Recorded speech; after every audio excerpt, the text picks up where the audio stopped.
Not sure if you can see that little fella or lady, might not be a fella, in the middle there. That's not tomato toad, that's a frog that's decided to join the tomato gang. I just move that a little bit. Look at him or her. So cute. So cute. So yeah, I was just going about my work. And then there was a little jump. And that's what was there. Bless. Good day. Welcome to another A Week at the Plot. I was hoping to get down earlier, but I've had a few things to do today, so I only got down here about 4 o'clock, and the skies have really gone quite grey. It was gorgeous sunshine when I got here, but in the last 10 minutes it's just gone grey. Maybe that's why the frog decided to come out. Maybe it thought, oh, it's getting grey, it's getting dark, I'm going to go out and see if there's any food. But what a cutie, what a cutie. I haven't seen that one before. So yeah, there we are. I mean, I don't know them all individually, obviously. I don't know them by their markings. But anyway, today is a day of smells. When I come down to the plot, I walk along this path. And at this time of year, there's a glorious smell. This is the path I walk down to get to my plot. It's just on the other side of this hedge of roses here. But this time of year, the intoxication of these is just sublime. There's a couple of wasps there. Can you see? Feeding on those in there. But these grapes, I mean, I really do wish there was scratch and sniff, because these grapes just smell absolutely intoxicating. There's a really sweet smell to them. I don't know what this plot holder does with them. Maybe they make wine, maybe they don't. But there's so many this year. So many. Look at that bunch up there. Glorious. And in there, look. Wow. Now for something a bit less sweet. And this is the smelly part of today. This is our Comfrey and Nettle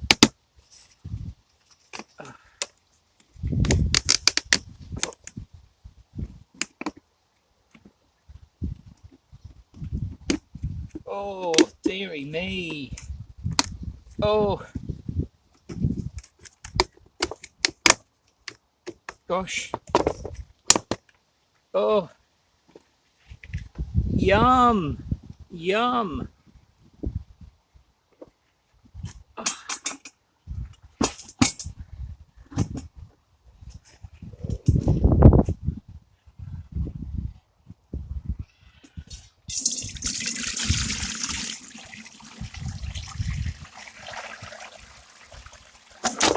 Oh.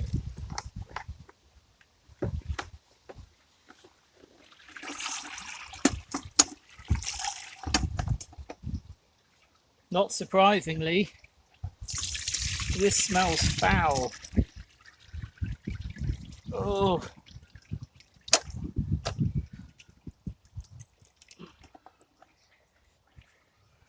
There's the detritus in there, and also in here as well. Actually, you know what? This one's not as bad as others I've done.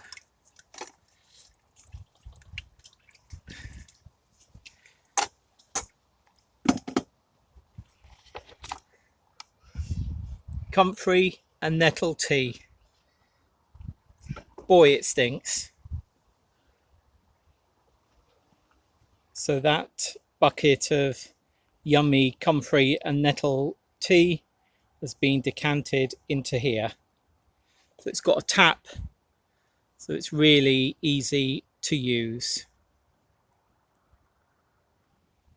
Gosh, that really does quite make the eyes water, I must say. But it's great. We've got Comfrey and Nettle fertilizer, which we can add water to and dilute it and use that, as we have done over the summer months, as a wonderful liquid fertilizer. So that's great. That with the chicken manure pellets, I think has really helped our soil nutrients level over the summer months. And I'm going to be doing a soil test again at the end of this month to see how it compares to the one we did around June, something like that. Anyway, that's it for today. I'll see you again tomorrow. Bye. I think I might go and have a good snifter of those grapes over there just to get a sweet smell going through my nostrils. Bye. Good day. Just thought we'd have a quick look at how things are doing in the Polytunnel. The beans are coming along, but being a little bit eaten. There's a couple came up here, but they've been eaten as well. But the lettuce is doing well. That's Marvel of Four Seasons in the middle there and all down there. This one is Northern Queen, which we planted maybe a week earlier than the ones at the side. More Marvel of Four Seasons, though clearly in that leaf a slug or snail has got to it a bit. Yeah, quite a bit of damage on these from slugs. There's one bit there that's been chomped completely. Another one, I'm not sure, there, that's been chomped. And then we get to this area, and these are chicory.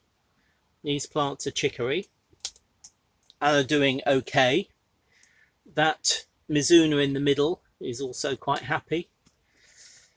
Moving up, these are parsley plants at the front that we transplanted into here from outside.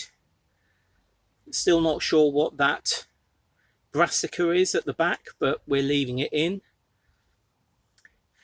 These yellow flowers, not sure you can see that because they're so small. That's the rocket, and the ones we transplanted at the back, you can see there's 3 at the back, are doing fine. And then finally this area we planted coriander.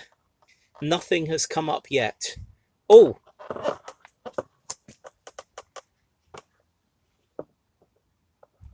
there, yay, we have germination.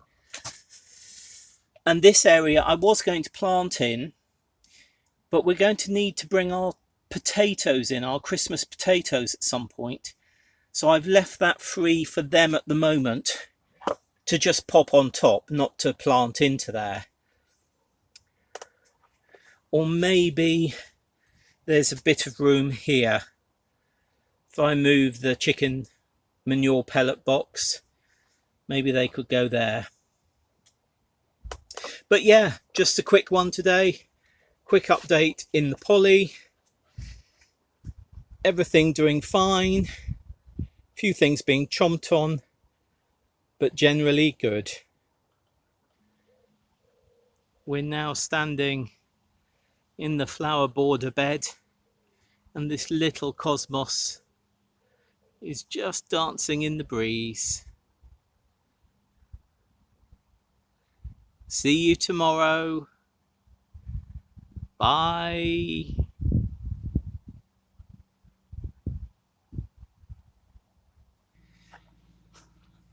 Good day.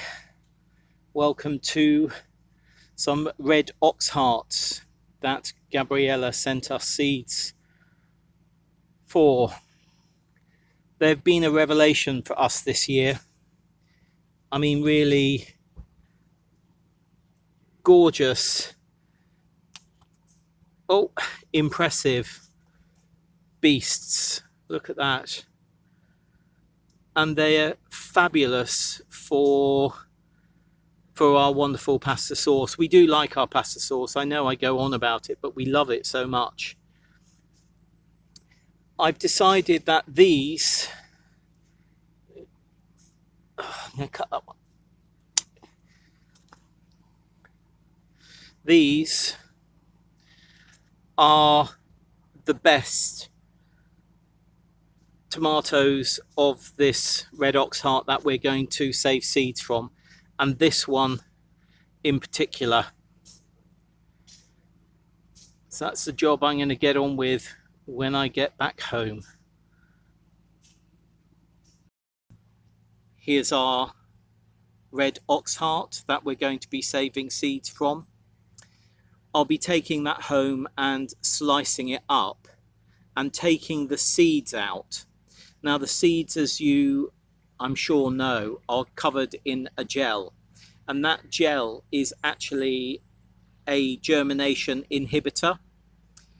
And if you're going to be saving seeds just to use next year, so from one year to the next, you can just dry them on paper towel, and that shouldn't really matter too much for growing them next year. However, if you want to store tomato seeds for, let's say, 3 or 4 years, it's best to get rid of that gel. So what I do is the fermentation method, in which I take the seeds and the gel from in the tomato and put them into a clean jar. I then add a couple of tablespoons of water, maybe 3 or 4 even tablespoons of water. You can see this one here has got more water in it than this one here. No reason, it's just the amount of water I put in.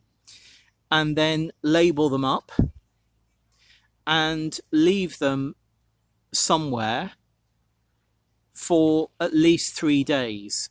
In a warm environment, 3 days should be enough. In a cooler environment, maybe up to 7 days. And what will happen is you'll get a fermentation going on in here. You can see the cloudiness of this one. And that fermentation breaks down the gel around the seeds, and you're left, as you can see there, with, oh, can you see that? You're left with seeds at the bottom, which are really right at the bottom there, which are the ones that you're going to want to keep. This has had 3 days. The pink Bulgarian's had 3 days.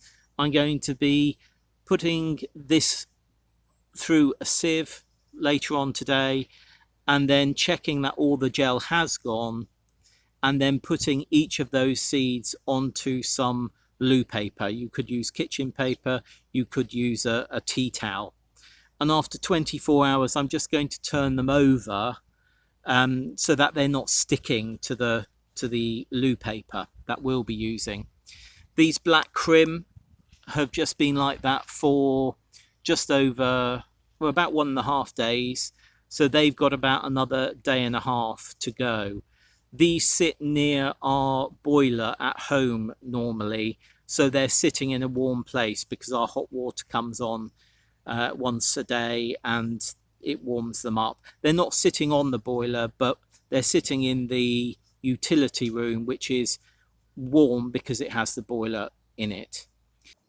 So after they have been turned over, after being on the toilet paper for 24 hours, I will then put the loo paper onto a plate. I'll transfer this name, which is attached with blue tack, onto the plate so that I know the tomato seeds drying on that plate are the variety they are, and leave that in a cooler, dry place for 2 to 3 weeks.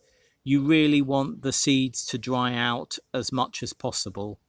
After 2 to 3 weeks, I will put them into a paper envelope, which I will transfer this name onto the paper envelope, and then put them into a box, in our case Bertie the box, our seed box, which has silicone sachets in it, which help keep the dryness, the humidity of the box down.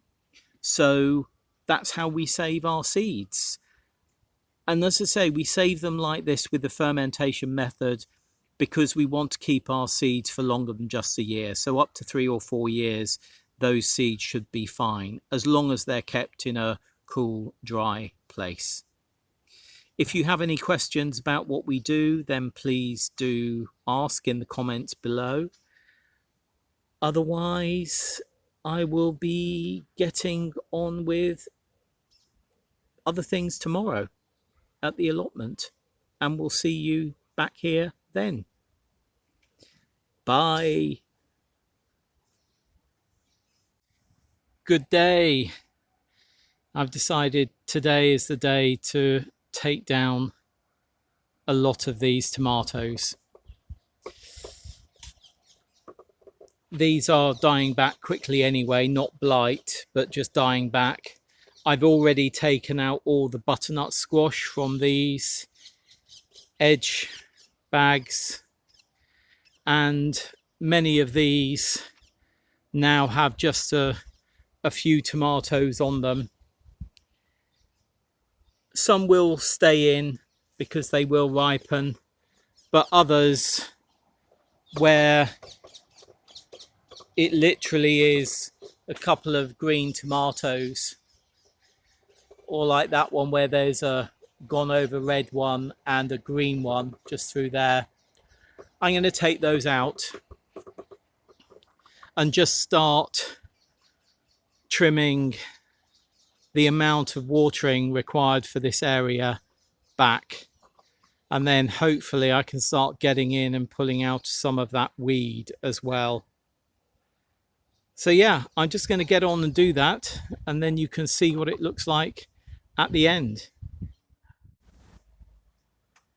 It's now the following morning, and I did finish this job yesterday, but my camera ran out of battery.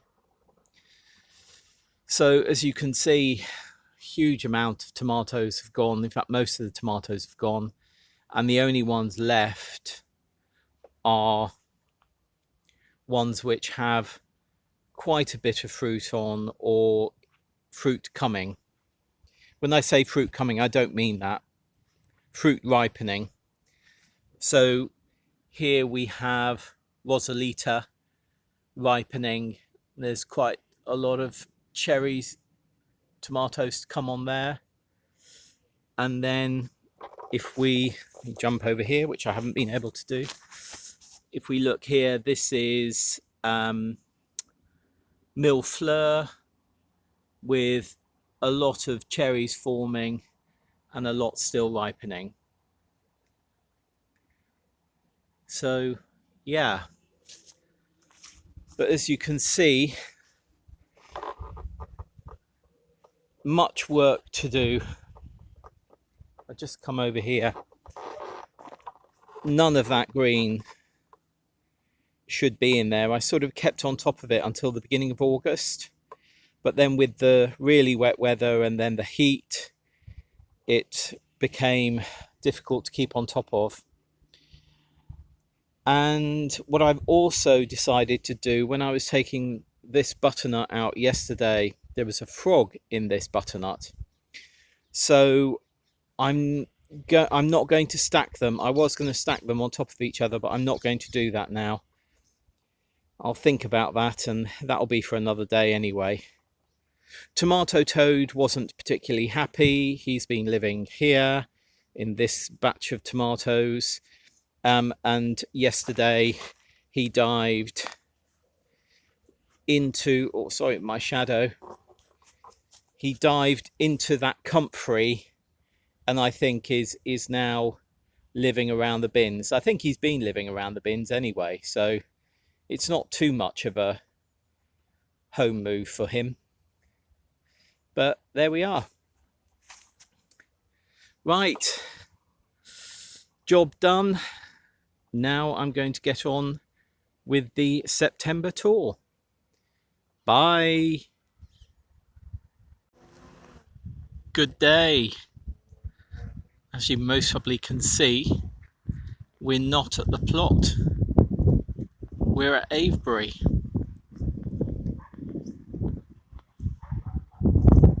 Such a wonderful thing to be here. And look what we got. Sheep. We did see while driving here an absolutely fabulous field of curly kale and Cavolo Nero. It was amazing. I said to Richard, it's a shame we can't stop and get a photograph. Huge field. It was curly kale. Then in the middle there was a huge wide stripe of Cavolo Nero, and then back to curly kale. Yeah, it was fab. Anyway, see you back at the plot tomorrow. Bye. Good day. I am back at the plot. We had a lovely day out in Avebury yesterday, but today is definitely a plot day. Not sure what that is. That has come in and gone out, so that was okay. Looked like a hornet. Yeah, anyway, we do have a hornet's nest quite near us. It's not a problem. We don't find it a problem, but there is one out and about. They're fantastic creatures. Anyway, waffling. Yes, back at the plot. And today, even though it's a glorious day outside, there's quite a lot of people around. And I thought I would do a piece from inside the shed today, just to keep the noise level down. So that's what I'm doing.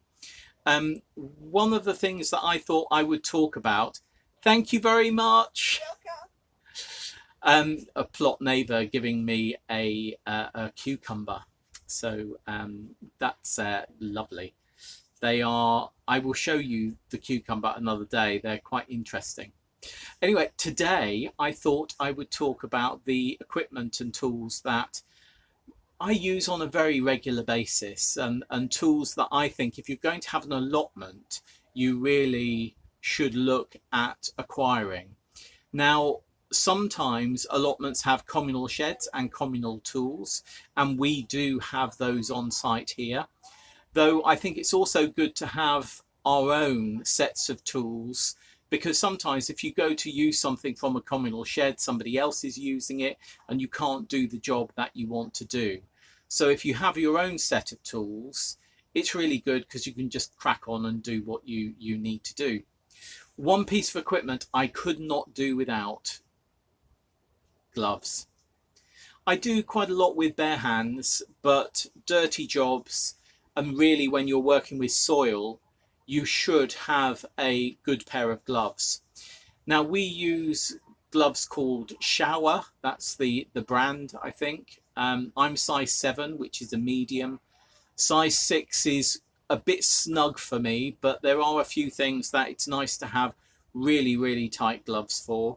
But size 7 for me really fits my hands well. If I just show you, there's no looseness. Sorry, let me put that on properly. There's no looseness, if you see what I mean. That's my palm, and it fits your fingers really snugly. These are great, and I do recommend them. The other thing that I could not do without, especially in my advancing years, is a kneeling pad. Really useful. Obviously, allotments can have very rough ground, and kneeling on that pebble or that edge of the stone or the edge of a slab can be incredibly painful and damaging as well. So a good kneeling pad, I think, is great. I bought this many years ago, and it's green, so I do lose it occasionally. I don't lose that one. So I do have two, but this is the one that I use most. I'm sort of keeping that pink one for good. Hand tools. There are many different types of hand tools on the market, and I think a trowel for me is essential. This is a stainless steel trowel. You can see it's got measurements here up to 10 centimeters and a nice wooden handle which I oil and keep in good nick. I've added a leather strap so that I can hang it up, as you just saw. But I think this type of trowel, a slim trowel rather than the fatter trowels, I think are great. The twin for this set, if you like, is this, which is a hand fork. Exactly the same, stainless steel, no measurements. You don't need measurements on it for this. And I haven't put a leather toggle on here yet, but I will be doing that this winter. These are just bootlaces, leather bootlaces that I bought and cut up. I put them into water for a day, and then I basically just put them through the handle and tie a knot. So yeah, those are hand tools I couldn't do without. This is the area in our shed where we keep the long handle tools, and this fork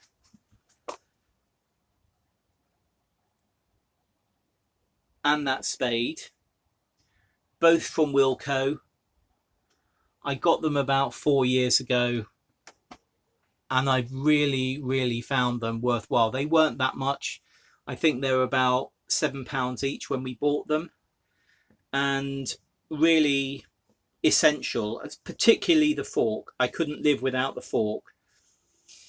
Then there is a hoe here, which is from Kent and Stowe,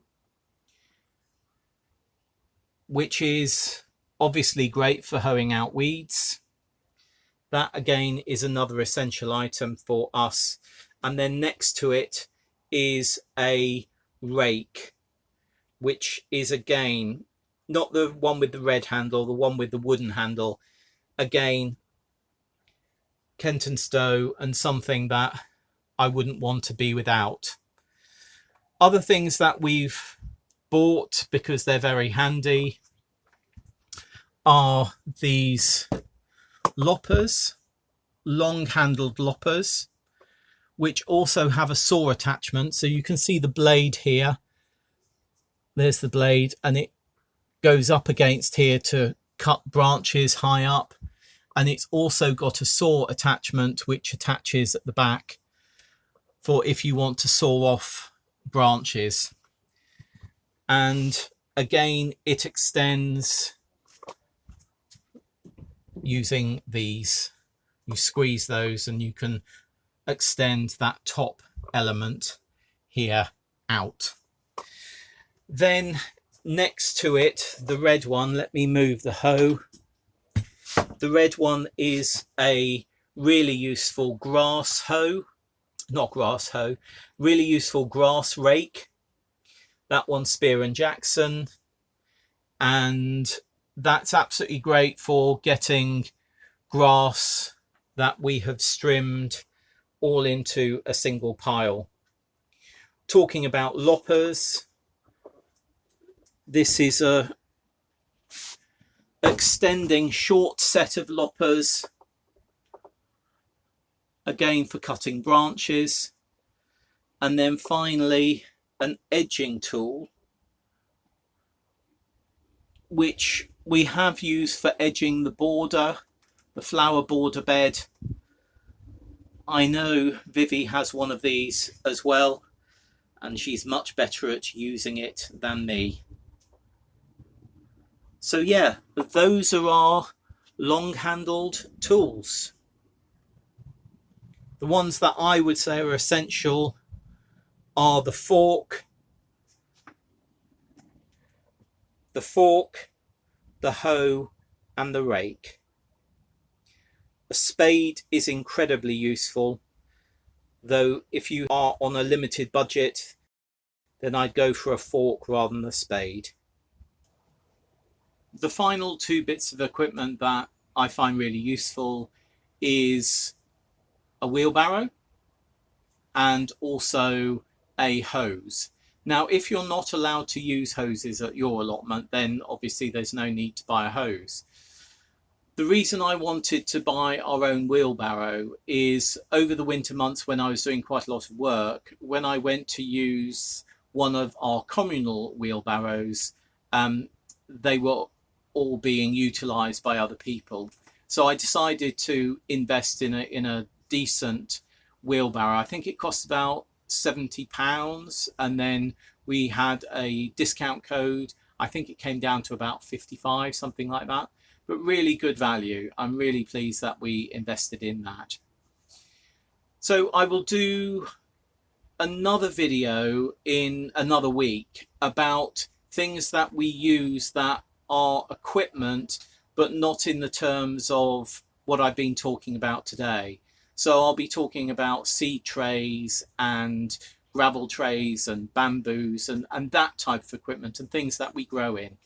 But that's it for today. It's a look at the equipment and tools that I use and ones that really I couldn't be without.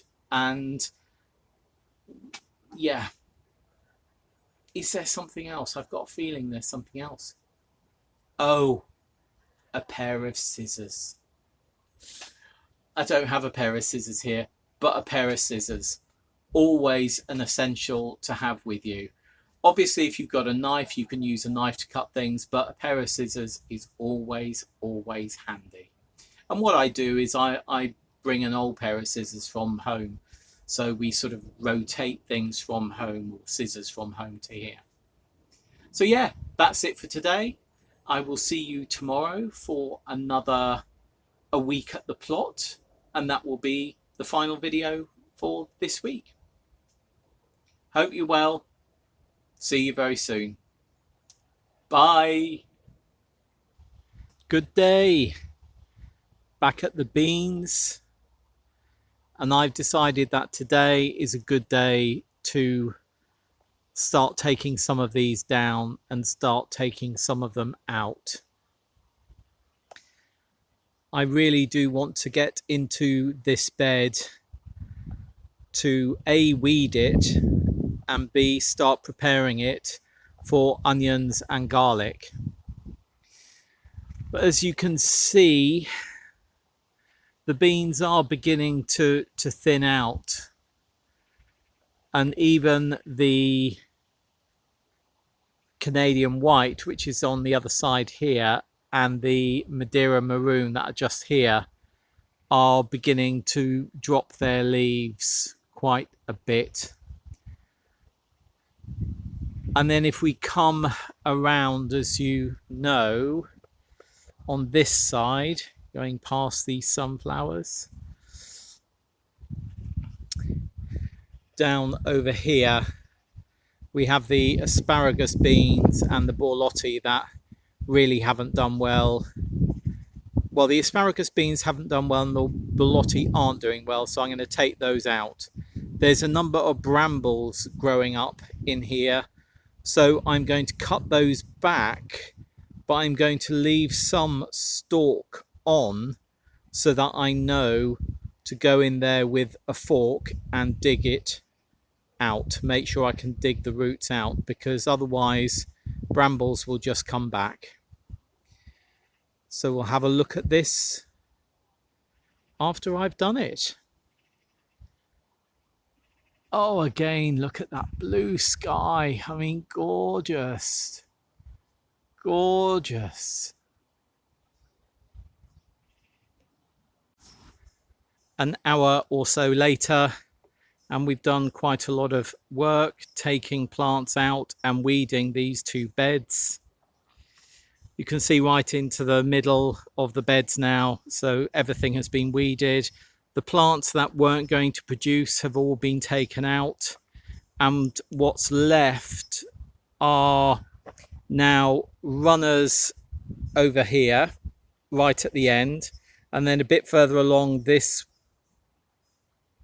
group here are our Madeira maroon, then Canadian white, and then right at the end here gigantes.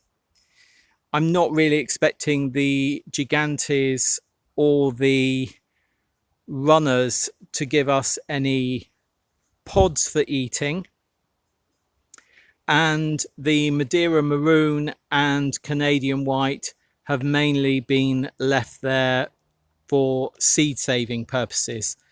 So the pods are going to dry on the plants, and over the next 4 days we're due pretty good weather, extremely hot weather tomorrow for September. So I'm really hoping that those pods will dry quite well for seed saving. Obviously, any seeds that we do harvest, either demi-sec, i.e. semi-dry, or dry, we can use for food as well. Though, as I say, primarily the Madeira maroon and the Canadian white are for seed saving to grow next year. As I said earlier, there are some brambles in the middle of this bed, and I have cut them back but left some stalk, so I know where to get my fork in and take out the bramble root, because I certainly don't want to leave that in the ground. And these are a host of beans, all different varieties, from Borlotti to Blue Lake, Rockencore, Canadian white, a whole range of different beans that I'm now going to keep for food, either as demi-sec, so the green ones we will use as fresh beans if you like, but the beans inside the pod, not the pod, which will be tough and stringy now, and the dry ones will be going into a glass jar for, let's say, about another week with the lid off, because they're really pretty dry, and into the freezer for 3 days to kill off any bugs, and then we will pop those into the fridge and use them for stews over the winter months. The fact it's going to be a whole host of different beans, different colours, really doesn't bother us at all. That's it from the other side.